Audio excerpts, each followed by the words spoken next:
Hi, Ramesh. Hi, Bob. How are you doing? Just fine. How are you? I'm doing pretty well. I should say for our podcast listeners, I'm Bob Wright, and you're Ramesh Ponnuru of National Review, and also the author of The Party of Death, about which we will talk a little later, with your indulgence.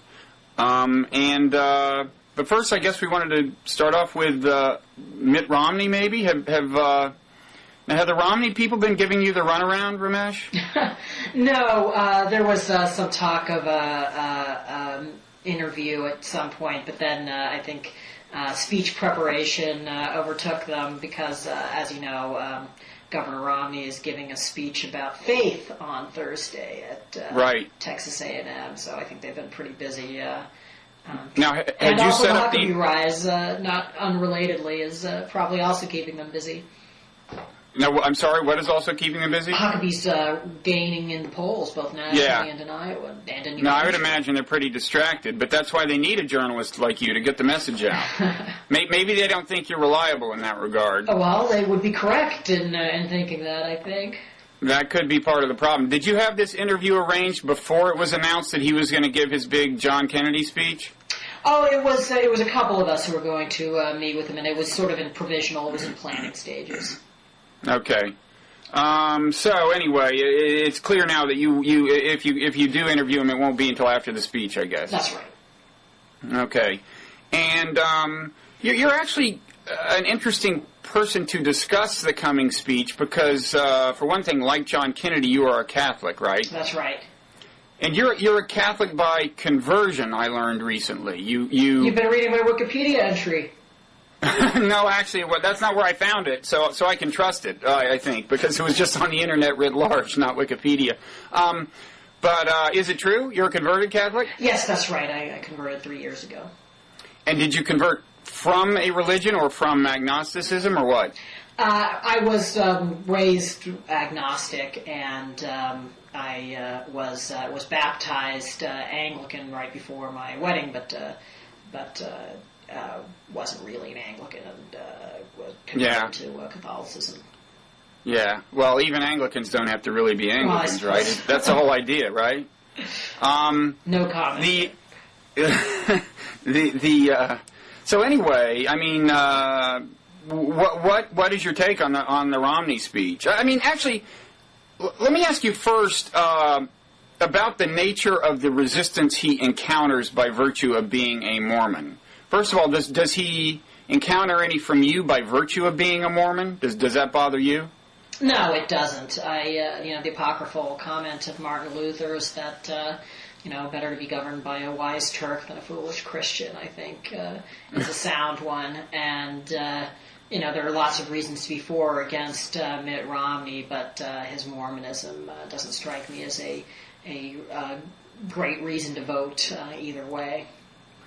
And as for the Christians who are bothered a lot by his Mormonism, is the basic problem the perceived weirdness of the religion generally, or the circumstances of its founding, or just the idea that it claims to be Christian but doesn't really qualify? Well, let's back up for a second, because when we talk about how his Mormonism might play out in an election, we tend to talk about how it's received by evangelicals. But it is not at all clear to me that evangelical Republicans are the only group where it would be a problem. I think some of the polling we've seen over the years suggests that there are Democratic constituencies that find Mormonism off-putting for slightly different reasons. I think if you wanted to sort of put it in soundbite terms, it would be that the evangelicals think that Mormonism isn't Christian enough, and that there are some secularist voters who think that it's too Christian. On the evangelicals, I think you zeroed in on part of the problem for evangelicals. I mean, it's often struck me that if Mormonism simply presented itself as another religion that had points of commonality with Christianity, it wouldn't raise nearly as many hackles among evangelicals as it does. But they see it as sort of dishonest, and they see it as not just a rival, but a kind of heresy. Mm-hmm. And, I was thinking that the other day when I read some evangelical complaining about Christology, his conception of of where Jesus fits into the theology, I guess. And I thought, well, I would imagine that Judaism's Christology doesn't really sit well with a lot of evangelicals, but I bet it wouldn't bother them as much to vote for Joe Lieberman, say. And so I think it's a labeling problem. It's Mormonism claiming to be a Christian religion. That's right, and you saw that there was this whole dispute over the weekend where I guess George Stephanopoulos asked Governor Huckabee, who's a Baptist minister, whether he considered Romney to be a Christian. This was a way of getting to the question: are Mormons Christians? And Huckabee didn't say yes. He didn't say no. He said, "Well, I'll leave it for Governor Romney to answer that question." But it's definitely a question in the mind of a lot of evangelicals. And what is the biggest problem, kind of, in terms of doctrine? I mean, leave ritual aside for now, but in terms of kind of theology, what is it about the Mormon conception of Christ that bothers a lot of Christians? Well, there's just an awful lot, and the non-Trinitarian nature of him is of their version of God is a problem.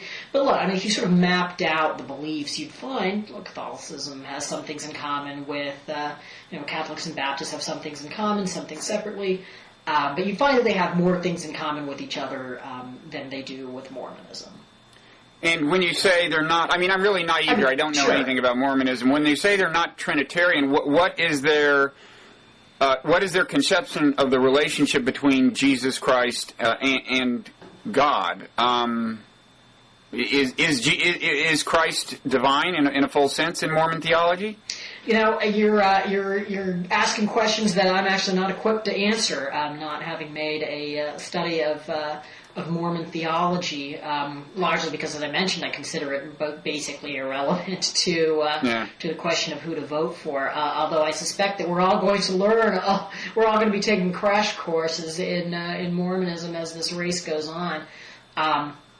The thing is, I know enough to know that part of the problem for a lot of people is just how recent the Mormon claim to revelation is. It hasn't been around for 2,000 years. A lot of the events that it claims to have happened would have happened in the 19th century.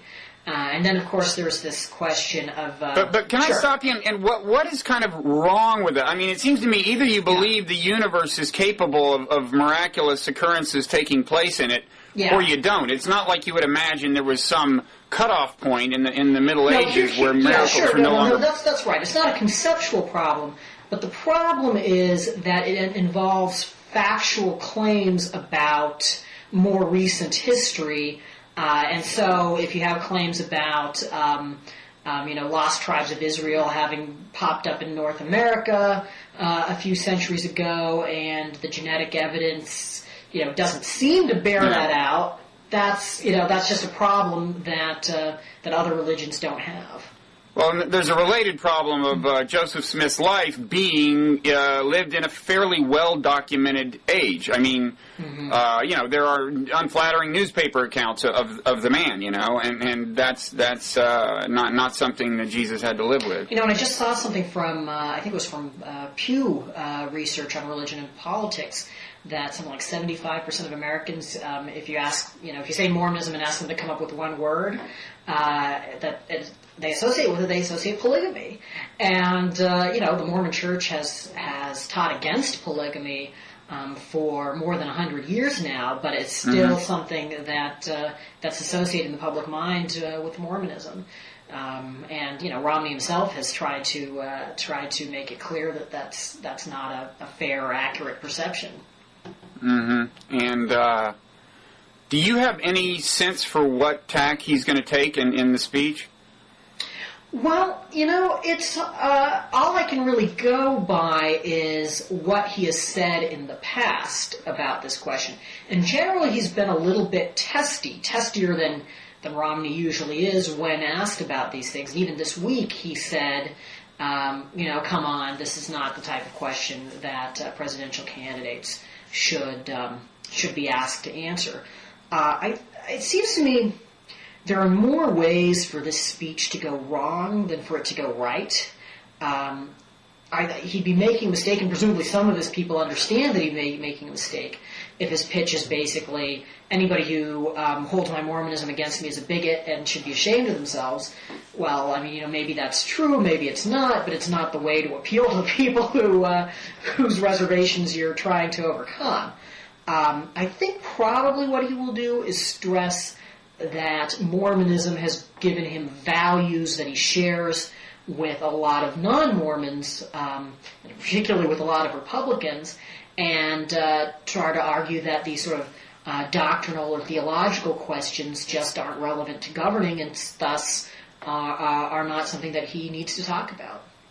I mean, he can't, I think, try to engage in the argument. I mean, he can't persuade large numbers of Americans that Mormonism is Christian, or that Mormonism is even plausible or not strange in some ways. All he can do, I think, is make that point about values. Right, and that's the valid gauge of a religious life. And there is, and people talk about about religious conservatives wanting politicians to make a big point of their own faith, and thus putting him in a little bit of a bind, because the more he emphasizes his own faith, the more he sort of cuts himself off from them. But, I mean, one of the things you'll notice over the last 20 years on the right is that there's been growing cooperation between evangelicals and Catholics of a traditionalist mindset. And there's been some theological cooperation there, but mostly it's been, look, in public life, in politics, and in the culture, we're for and against the same things. And and I don't think there's any reason why Mitt Romney couldn't hitch a ride on that same train. That's probably true in principle, although religious divisions can be pretty deep. I mean, if you look at the actual social agenda of a lot of American Muslims, you would probably find it very comparable in many ways to the religious right on important issues. But there's a greater practical difficulty in actually forging a coalition there. Well, interesting that you should mention that, because there was, in the late 1990s, a real effort by some conservatives to reach out to Muslims, partly on the basis of these social issues. And Grover Norquist being the most famous exemplar of that effort. George W. Bush, to some extent, tried to do that in 2000, of course. Recent events have made that a little harder. Yeah. Although arguably more important, I mean, it's another reason to want to keep the social fabric, strong in a diverse, way that cuts across potential chasms. I guess one problem. It seems like Kennedy had a relatively easy problem in the sense that one of the primary suspicions was that he would be the Pope's operative in the White House, right? And that's just you can take that head on and kind of take a pledge to not let that be the case. And it just seems to me that the challenge that Romney faces is much kind of vaguer. It's a much more diffuse kind of problem he's dealing with. And also, Catholicism was more familiar to Americans than Mormonism is. Yeah. Well, yeah. He's not. He doesn't have a natural constituency in that sense. I mean, in fact, if I were Romney, what I would say is, it's a break from the kind of testiness he's expressed in the past, to say, look, I mean, I understand that my religion is unfamiliar and even a little strange to a lot of you. Although there are plenty of resources for learning more about Mormonism, I'm a politician, and that's not really my job. But what I can tell you, again, as I said, is that I share your values. Mm. I guess that the argument he can't make is the one that I would consider the most powerful, which is, look, to anyone outside of any religion, the religion looks pretty strange. I mean, if you're not a Christian, then things like virgin birth and resurrection may be hard for you to take seriously. But he obviously can't say that, because that comes off as a challenge to the religious beliefs of the people he's trying to convert, right? Yes. That would be a real mistake. In fact, a few months ago he was asked a question about some Mormon belief and whether it had been empirically verified. and he started saying something about Catholic doctrines of transubstantiation, and boy, is that a mistake for him to if he went down that road. Yeah, I don't think "look who's talking" should be the way he answers this set of criticisms or suspicions. That's right. And I'm curious about your view, though, of something like, I mean, as a practicing Catholic, when you look at a religion like, or so-called religion like Scientology, what do you? What's your reaction? Do you say, no, that is too weird? I mean, I haven't heard you say that about Mormonism, but do you say, no, that is beyond the pale? That's just qualitatively weirder than anything that I believe, or what? Sure. I mean, some religions look weirder to me than others, and it's, sort of. I can't say that I have any sort of a set of finely articulated principles to apply to these things. I mean, I presume that if Scientology became a big enough phenomenon that it could actually, you could actually have a Scientologist candidate running seriously for president, a lot of things would be different. I mean, presumably, aspects of the religion would be changed. It would have had a sort of maturing process that, as far as I can see, it didn't have. Yeah. And also, look, I mean, I wouldn't want to say categorically that a candidate's religion could never be held against him. I mean, if somebody had views that were weird enough or dangerous enough, I guess more to the point, then sure, that would be a something to consider. It's just that I have not yet found among all of the people who are critical of Mormonism anything in particular they're worried that Mitt Romney would do because he's a Mormon as president. And that's it's precisely also not the clear problem. He's done anything as a governor that was particularly dangerous when he was just as Mormon as he is today. Right. Okay, so who is your candidate?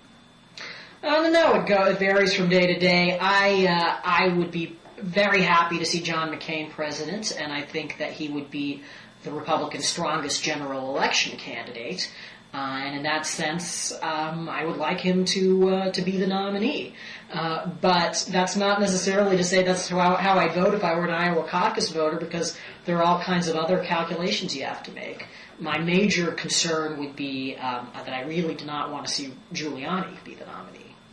And what is it about him that bothers you? I mean, he's a fellow Catholic. Come on, Ramesh. You saying he's not a good one? It's not the religion, it's the policy views. And although, frankly, I think that the intersection of his policy views and his professed religion would be a political problem in a general election.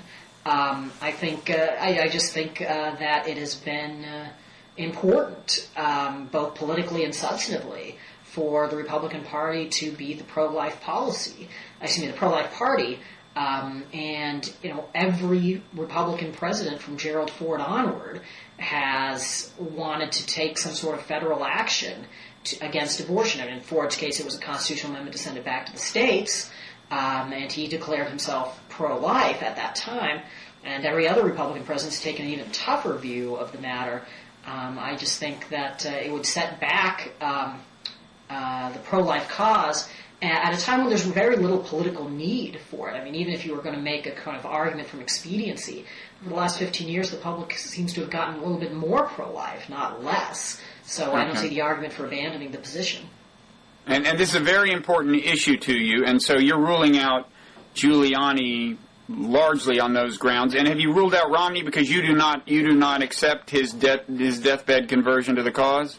No, I haven't. I think that, look, at the end of the day, what matters to me about candidates and politicians is not the sincerity of their position. It's the stability of the position. I don't believe that Romney would go back to being pro-choice, and whether he is being sincere or not, I mean, that's an interesting question. It says something about his character, and all things being equal, if you thought he was being insincere, that would be a mark against him. But it's not, I think, as important as the bedrock question of being in the right place. Okay. And then Huckabee, the man of the hour. his position on the social issues is very congenial to you, right? Well, it depends on what you mean by the social issues. I think that I don't share his rejection of evolution, for example. I'm not persuaded that a constitutional amendment to ban same-sex marriage makes sense. But certainly his, as far as I can see, his view on things like euthanasia and abortion and embryo-destructive stem cell research I find pretty congenial. The problem I have with Governor Huckabee, well, there's two sets of problems. One is there are quite a few policy issues where I think not so much the social issues, but other issues where I think he is misguided, even seriously misguided. His support of a national sales tax being perhaps the most glaring. Well, what don't you like about that? I mean, a liberal would worry that it would be regressive as implemented unless very kind of complicated measures were taken to make it a progressive tax. And in other words, the concern would be that it would hurt the poor disproportionately. I wouldn't think that would be the concern of the average conservative. What is that your concern? Well, to the extent that a national sales tax would raise the tax burden on middle-class families raising kids, I think that would be a serious problem. I mean, that would be maybe a little point of overlap between my concerns and liberals' concerns. But it's just sort of the claims being made for a national sales tax just strike me as ridiculous. The idea that you're going to have a non-intrusive process by which the federal government is going to collect 20% of GDP just seems silly to me. I really dislike what it seems to me among some of the advocates is the intentional dishonesty of claiming that they're going to be levying a 23% sales tax. And almost everybody who hears it misunderstands what that means. What they mean is when you buy $1 worth of a product, they're going to slap a 30-cent tax on that. And they say 30 is 23% of $1.30, the total cost. Well, nobody in the real world thinks about sales taxes that way. And they know certainly not me. You know. And are you concerned? This just maybe I misunderstood something you said. Are you concerned by the amount of information the federal government would have to know about individuals if, as a practical matter, it was going to collect that tax, or is that's not a problem? The argument that sales tax advocates make is you can get rid of the IRS with all of its threats to privacy by moving to a national sales tax. And it seems to me that every transaction you make becomes the federal government's business when you have a national sales tax. It's not so much that it would be more intrusive as that I just don't see the gain here. And then, look, there's a certain pie-in-the-sky quality to this, and that, these guys want to get rid of the income and payroll tax. In fact, a lot of them want to get rid of those things constitutionally. They want to reinstate a constitutional ban on income taxes. And, call me when you've got 2/3 of the legislature and 3/4 of the states. But it seems otherwise like kind of a waste of time. But let me get back to my concerns about Huckabee. We just went through one of my major policy concerns, but there's also a political question, which is I do not believe that that it makes sense for social conservatives to follow a kind of social conservatives only strategy for getting the nomination. I think that he is a threat to coalition building. And actually he's even worse than that, because he's not just, in practice, he's not really even just following a social conservatives only strategy. He's following an evangelicals only strategy.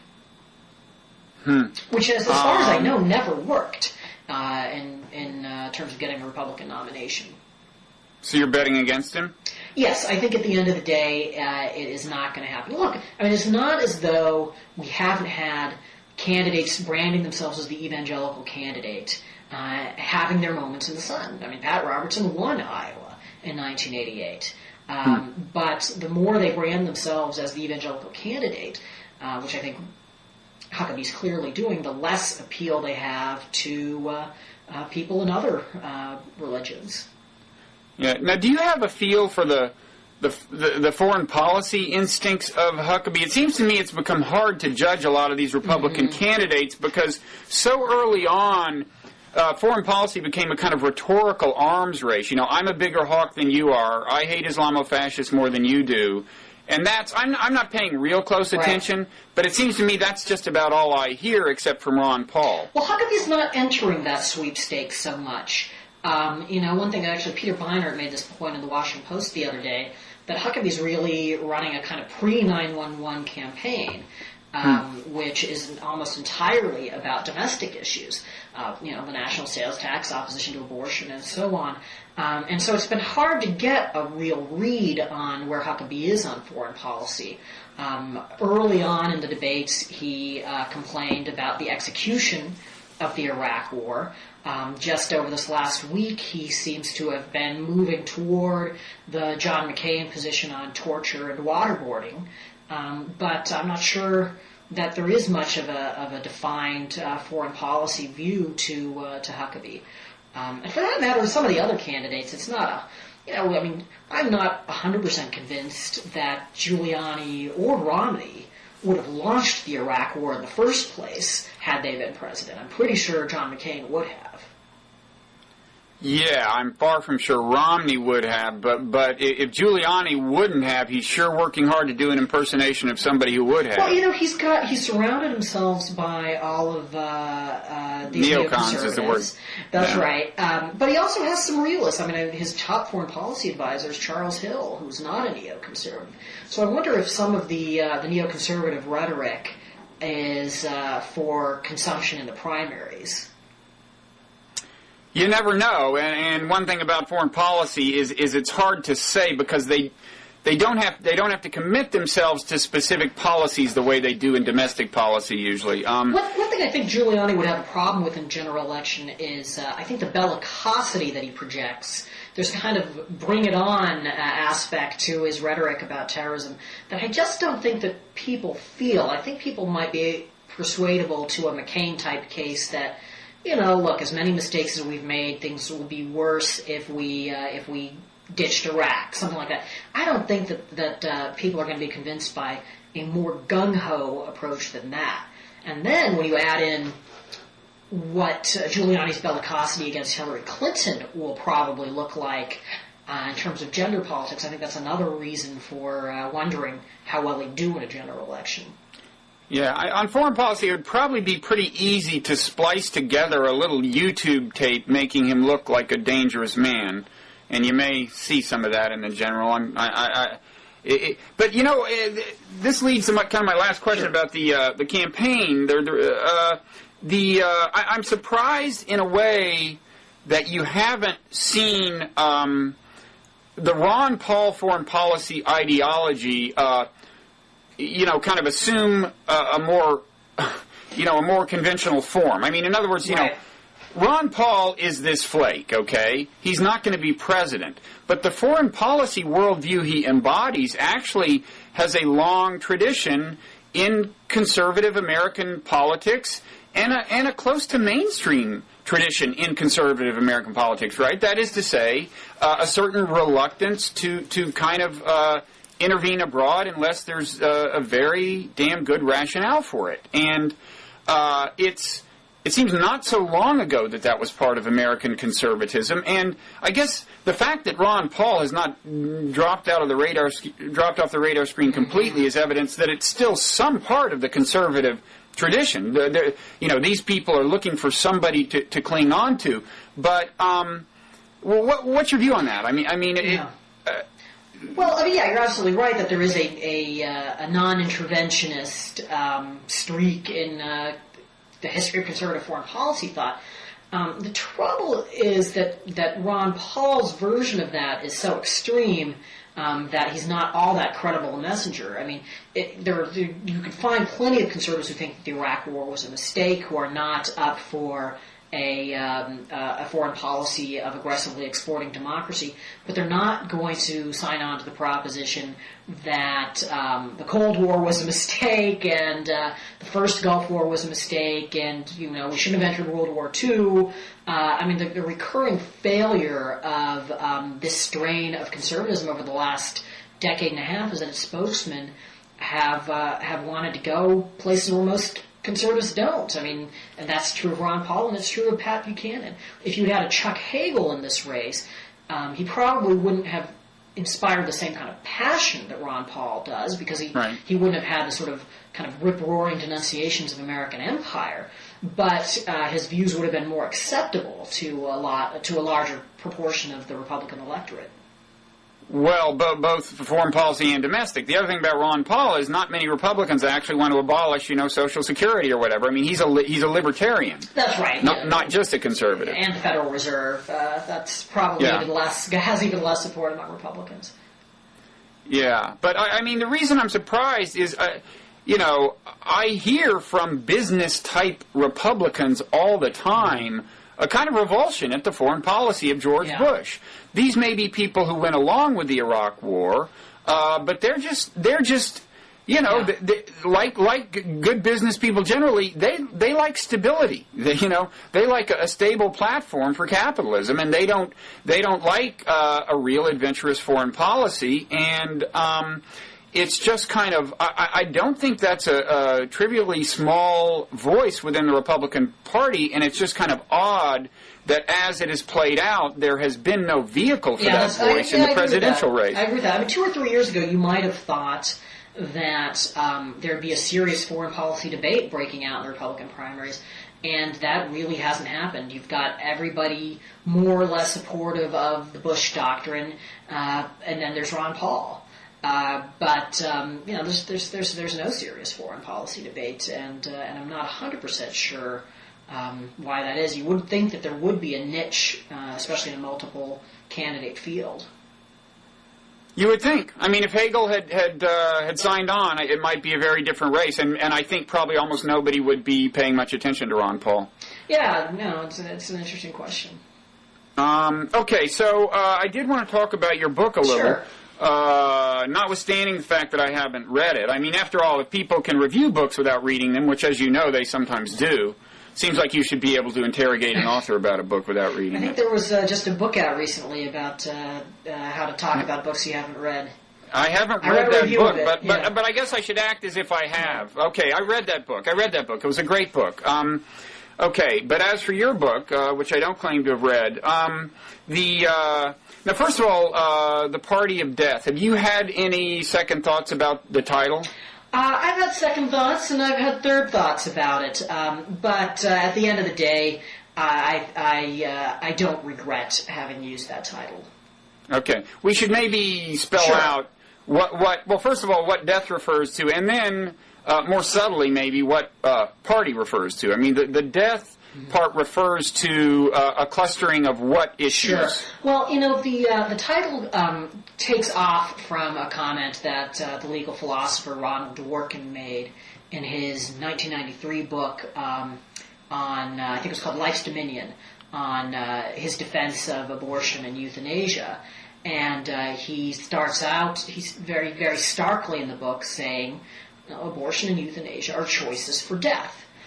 Which I thought choices for death was a very sort of arresting phrase, and he says basically that his people who take the views that he does on the liberal views on these issues shouldn't shrink from that fact. And I take his argument quite seriously in the book. I mean, I treat this argument as the most serious argument in favor of legal abortion, euthanasia, etc. And I use the phrase the party of death to refer to all of the political forces that sort of line up on Dworkin's side of the argument. And of course, it's been, it inspired a lot of the misunderstanding, which could be cleared up in the first 3 pages of my book if people flipped it open, that I'm saying that's way too much work. I'm sorry. An author has no right to ask for that much of an investment. Right. But anyway, the misimpression is that I'm saying that Democrats have some kind of sick love of death for its own sake, which I say several times in the book. That's not my point. In fact, if you're talking about the political parties, one very interesting thing that I talk about in the book that I didn't really know as much about until I'd actually worked on the book is the extent to which the Democrats really were the pro-life party And the Republicans were the pro-choice party when these issues started out in American politics and how they've switched sides. And I speculate a little bit in the book about how the future of American party politics with respect to these issues might look very different. Okay, and before we dwell on this party part of the title, you also include in the death issues stem cell research to the extent that it involves the destruction of embryos, right? That's right. And infanticide is something I talk about, albeit briefly. Which is not something that's rampant in America, but something some people champion in principle, I guess, right. in certain kinds of thought experiments. That's right. Now party. I read somewhere where you said you actually don't mean the Democratic Party, which would really call into question why you chose the word party, right? Because it's used to refer. The two things I think of when I think of party is either a political party or like something you would attend, during the holiday season. And it's not. I hope that by party of death you don't mean something I would be invited to. So, what exact use did you have in mind? Well, the use of party in political discourse to refer to something other than sort of the RNC and the DNC is pretty well established. I mean, I'm sure you've read things. If you read The Nation, you can't have avoided coming across the phrase "the War Party" from time to time, and they don't mean simply the Republican Party. They also have in mind people like Joe Lieberman. In historical discussions, you've got the country. But they also party. Consider him a de facto Republican. Well, right, but in the early '90s, people would have talked about Sam Nunn, who's not really, who isn't by any fair definition a Republican. Neither is Lieberman. But leaving that aside, that at the end of the day, that doesn't really bother me all that much. I mean, the concern that I'm just saying that everybody who disagrees with me likes killing people. That is a misimpression that is unfortunate. The political party end of it doesn't bother me so much because at the end of the day, the Democratic Party is pretty much in the grip of the forces that I dislike. I don't like the possible unfairness to the many pro-life Democrats who have valiantly resisted the trend of the National Party. But that's another issue. I mean, the other set of concerns about the title is, I had one or two people email me saying, early on, saying, I really like this book. I thought it was thoughtful, etc. But that title is just going to turn away anybody who might pick up this book and be convinced. And it just strikes me that if you are pro-choice and you are willing to read a book from the other point of view with a fair mind, then you're not going to be the kind of person who shrieks in horror and throws away a book based on its title. That the universe of people who are that offended by the title but would otherwise give a pro-life book serious consideration just seems to me to be so tiny that it didn't bother me either. Jon Stewart, when I went on a show, kept talking about the book title, of course, and but it struck me afterwards. It's not as though if I had called it, a treatise on the right to life, Stewart's conversation with me would have gone a lot better. It just wouldn't have happened at all. He wouldn't have booked me. That's a good point. No, titling is the balance between hyperbole hysteria at one end of the spectrum and boring sobriety at the other is a tough place to find where to reside. I definitely underestimated the extent to which it would color the reception of the book as a whole. I mean, I didn't, frankly, I spent a lot more effort on the contents of the book than I did on the title. Well, I think part of the problem is it's a very natural inference that you're talking about Democrats, and once you think that, it's I must say my reaction, and in fact, that's what I thought when I heard the title of the book, and I thought, this is crazy. I mean, this is hysterical. This is largely, to some considerable extent, because as you say, not even the Democratic Party is includes a lot of people who don't who would agree with you on individual issues in this cluster. Interestingly, about 80% of the radio talk show hosts who interviewed me about the book got the distinction, that I wasn't saying that about all the Democrats, although there were, 20% or so that I needed to gently correct. Yeah, well, okay, so let's, as for Well, just the death part. Sure. And whether that's an unfair stigmatization of people who hold the positions that you oppose. I mean, let's take euthanasia. Right. Now, there's two arguments against euthanasia. One is the slippery slope argument, which is that if you permit euthanasia in the cases that would be easiest to justify, before you know it, insurance companies will be encouraging nurses to pull the plug, and pretty soon you'll have people who are dying actually against their will for one reason or another, or the people who would inherit their money are doing that or whatever. There's a slippery slope argument, but if you leave that aside, and focus on the case where, I guess I would say, if someone is suffering acute pain day after day and they know that is their fate for the rest of eternity, in my view, they should have the right to end their life. I agree that even there you have the practical problem of making sure they don't act rashly. Because whenever you're feeling acute pain, your time horizons get pretty short. And it may be hard for you to judge wisely. But I guess it seems to me that if you just look at a person who holds the position I just outlined, that in certain cases suicide should be considered not an immoral thing or an illegal thing, to kind of, to apply language like party of death, to people because they hold that kind of position does seem to me a little extreme. Well, a couple things. First of all, I think the slippery slope argument is a very serious argument, and if you look at the track record of Dr. Kevorkian or the situation in Oregon, you will see that it is very hard to confine a regime of euthanasia, or, for example, the Dutch example, to the supposed, the cases that people are always using to justify this. My concern, let's talk about those, the kind of case you're talking about, sort of severe chronic acute pain. And I should say, first off, that one practical thing that we could do is to ease up on the drug war to the extent that it makes pain care harder to get, which is something I mentioned in passing in the book.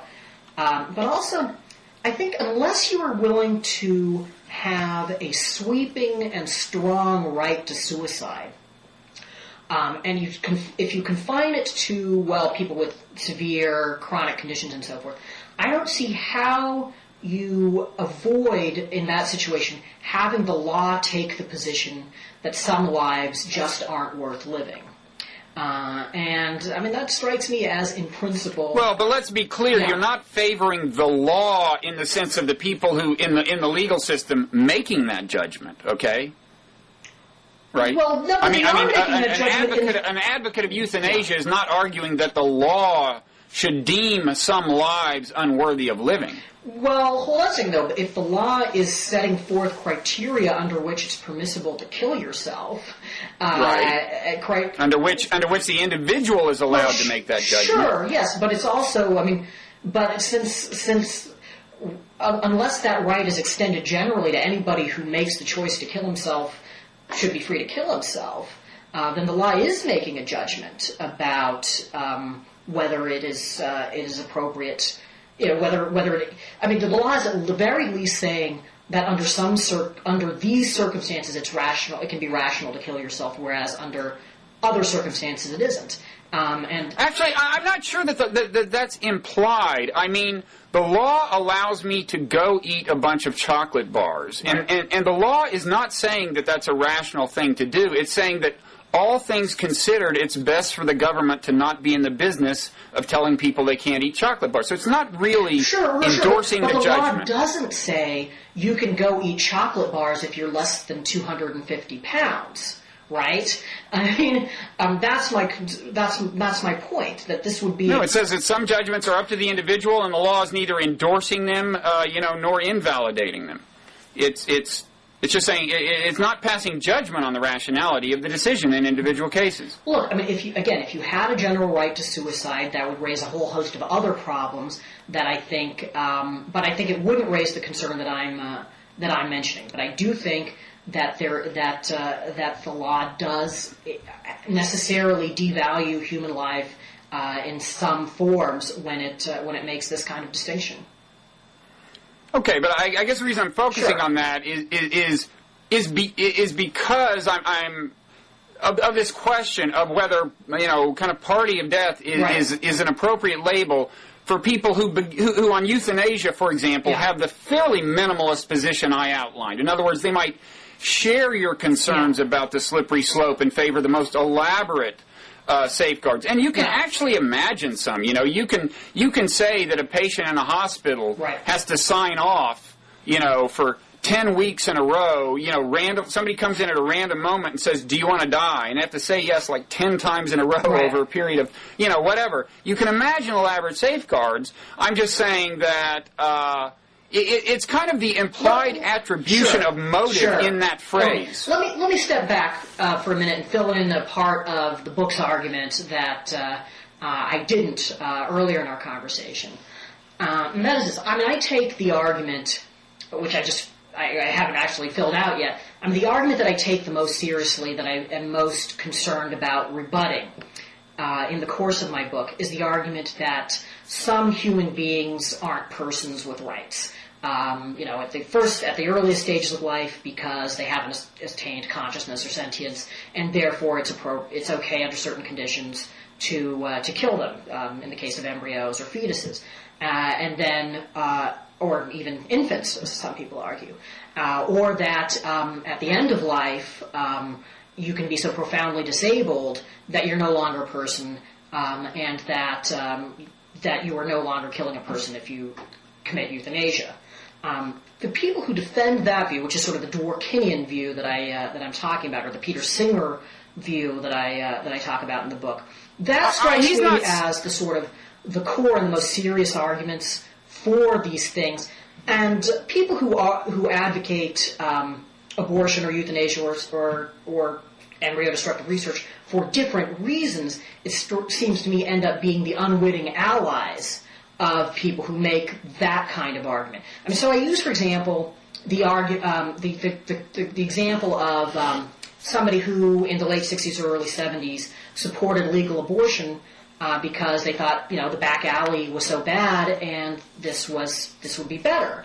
They didn't mean to unwind an agenda where, 30 years later, people would be talking about euthanasia, people would be talking about embryo-destructive research. Some people would even be talking about infanticide, but I lay all this out in a very short 3 or 4 page introduction to the book if you do feel like checking it out. But I do think that because of the underlying logic of these positions, whatever reason you have for supporting any one of these things, it does tend to advance the argument that not all human beings have a right to life. Okay, so let me be clear. Sure. You're not claiming that advocates of euthanasia are claiming that the people dying are not people. You're saying, right? Or are you? In some cases they are. I mean, in some cases... Well, who's saying that? Peter Singer's not saying that. Who's saying that? Well, who's saying that the person who commits suicide to avoid a life of pain was not a person in the first place? Look, tons of people... I mean, look back to the Terry Schiavo debate. I mean, Christopher Hitchens, for example, argued, she's already dead. But that's involuntary. That's a different case from the one we've been discussing.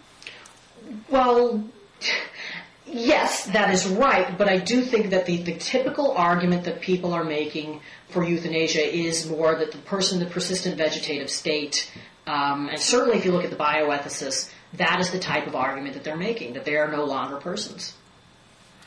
Well, and it's in that case, quite common in the stem cell context to find people arguing that the embryo is not a person with rights because for various reasons, size, state of development, etc.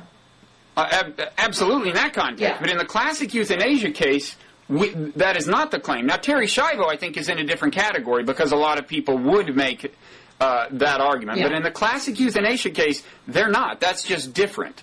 I suppose we might just have a disagreement here as to what constitutes the typical case. and sort of the paradigm case for the public debate. But Well, it's right, but also if you're true opposing- that each of these separate debates raise particular issues that the other ones don't. But I think what these issues have in common is precisely this question of personhood. Right. Well, they may, but I mean, if you're opposing all of euthanasia, then you have to address the arguments of people who favor any form of euthanasia, including the kind where the claim is manifestly not that the person is not a person. And I guess I'm saying again, taking those people and lumping them, with all the others is just analytically, I'm not sure I would defend.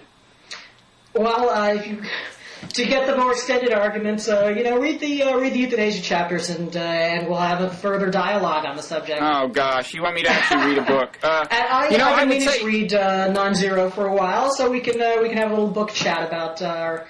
Now we're talking. Now I'm glad I held out. Now we're getting something in the negotiations. You drive a hard bargain. By the way, as a footnote. I think none of Peter Singer's arguments depend on whether or not the people are people. As a fairly thoroughgoing utilitarian, he's actually technically more or less indifferent to that question, I think, right? I mean, he just doesn't. He wants to maximize human welfare. Well, he does. He uses the language of personhood a fair amount, and it factors into his utilitarianism because, if you're not a person, you don't really have interests or rights. For example, he will allow that killing somebody else's infant child without his consent is to do an injury to the parent, but not to the infant, because the infant sort of doesn't have standing in this calculus. Well, he might be talking about, you mean infants with particular degrees of brain damage or something? No, that is a common mistake about Singer's views. No infants have, at least until they have achieved consciousness, sentience, awareness of their, sort of their interactivity with others, they have no rights. I'm not sure he believes even the parents have rights, is my point, but we don't need to get off on that. Okay, so then now stem cell research and the destruction of embryos. You can I guess it's easier for you to see the point of view of someone who favors that than it is for you to see the point of view of someone who favors a right to abortion, or am I wrong? Well, I think I can see both points of view reasonably well. I used to be pro-choice on abortion myself. Although I was pro-life long before this stem cell question ever came up. Mm-hmm. But anyway, where were you going with this? Well, I don't know. Actually, just something I wanted to mention on this was recently in a Blogging Heads, Lee Silver, this biologist, made the point. Did you see this? Or? No, I reviewed a recent book of his, so I'm familiar with Silver. He makes the point about this recent, for your money, does this recent discovery where they can turn skin cells into stem cells, is that kind of research fine with you? Whatever, does that get around the ethical problem from your point of view? Because it doesn't. I think so, as far as I'm concerned, and I think the great majority of those of us who had objections to embryo-destructive research have no objections to this research.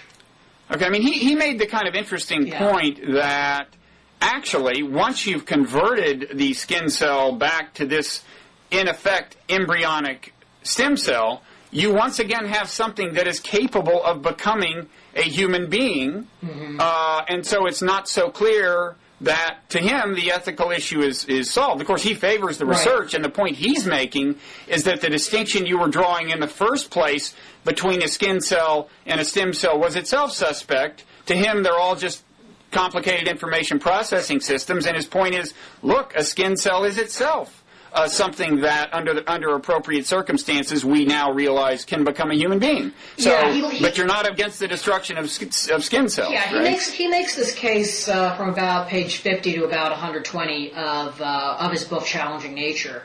So he makes it at some length. I don't think it's tenable.